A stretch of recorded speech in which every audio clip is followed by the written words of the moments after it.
My favorite part of the play is Minerva Jane Van Allen. She's a real dynamo.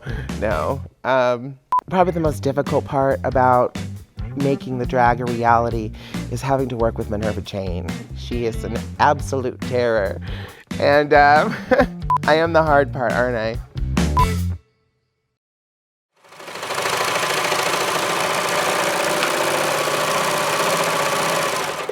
This semester, we're working on a play called The Drag, a homosexual comedy by Mae West. In 1927, Mae West wrote this play, dealing with all sorts of issues that were not talked about in the 1920s. Among them, sexuality, gender identity, gay conversion therapy. These were not things that people saw on the stage regularly.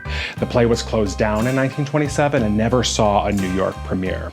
It was closed down for corrupting the morals of America.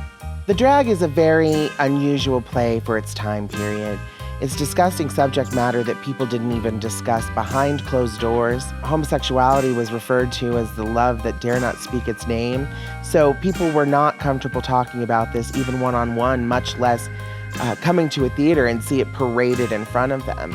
For people who are going to come and see it, it's going to put it into perspective, the amount of suffering that people have had to go through just to be who they are.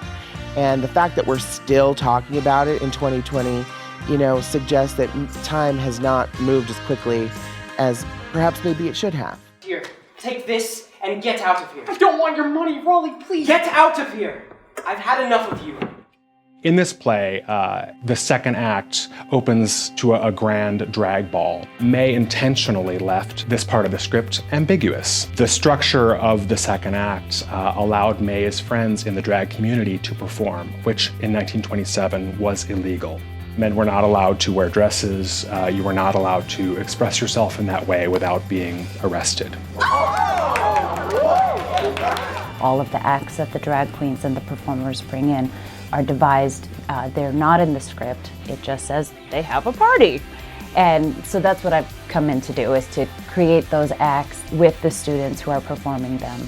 The first act of the play, there's so little authenticity between the intimacy of the characters, right? But they're fathers and children and spouses, and they're playing their roles to the T, and they're so inauthentic that when we come to the party scene and we see all these big, hugely made up, like obviously that is fake hair and fake everything on you, and they're so much more authentic, being okay to be your authentic self and presenting that to the world, I think is why this play is very relevant.